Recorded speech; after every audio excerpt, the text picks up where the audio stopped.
Tikrai žymybei tikros žvaigždiškos sutiktuvės su limuzinu, apsauga gėlėmis ir paparacais. 2005 metų Eurovizijos nugalėtoja graikė Helena Paparizou praėjusį trečiadienį į Vilnių atskrido be 10 minučių vidurnaktį.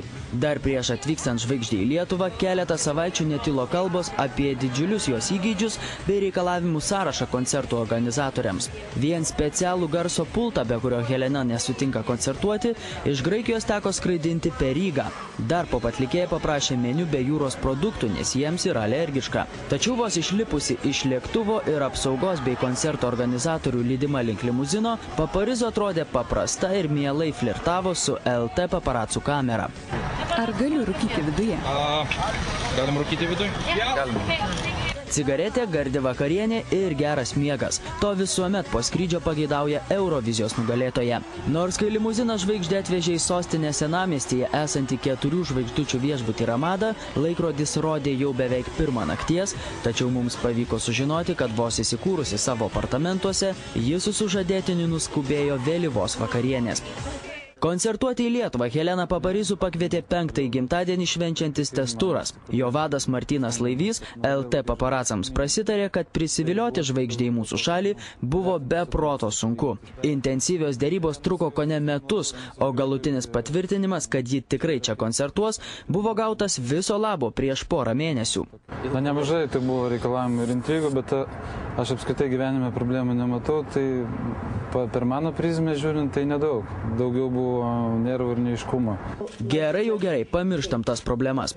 Nors koncerto dieną surengtoje spaudos konferencijoje Helenos laukusios žurnalistus, jis sugebėjo nustebinti tuo, kad į ją pavėlavo gerą valandą. Tačiau iškart dėl to visų labai atsiprašė.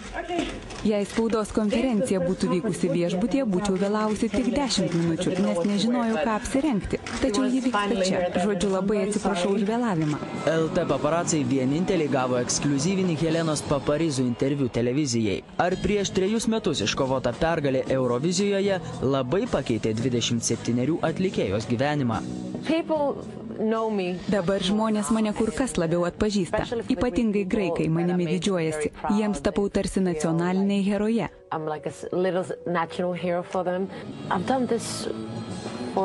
Aš dainuoju beveik pusę savo gyvenimo. Visus tuos metus gyvenau kaip žvaigždė. Man 27, o scenoje aš jau 10 metų. Stengiuosi būti atvira visiems. Net mano namų balkono duris visada atvertos ir žmonės gali matyti, kaip gyvenu. Tikrai nenorėčiau gyventi tarsi kalėjime. Kai viena ar su draugais vaikštau gatve, leidžiu žmonėms prie manęs prieiti, paliesti ar net apkabinti. Ar nepavargstate nuo dėmesio? Galiausiai nuo paparacų ir žiniasklaidos įkyrumo?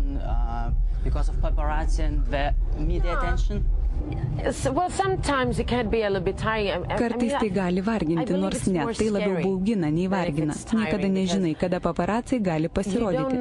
Aš esu viešas žmogus ir negaliu išeiti į gatvę ant pižamos užsivilkusi palto, nes mane gali nufotografuoti.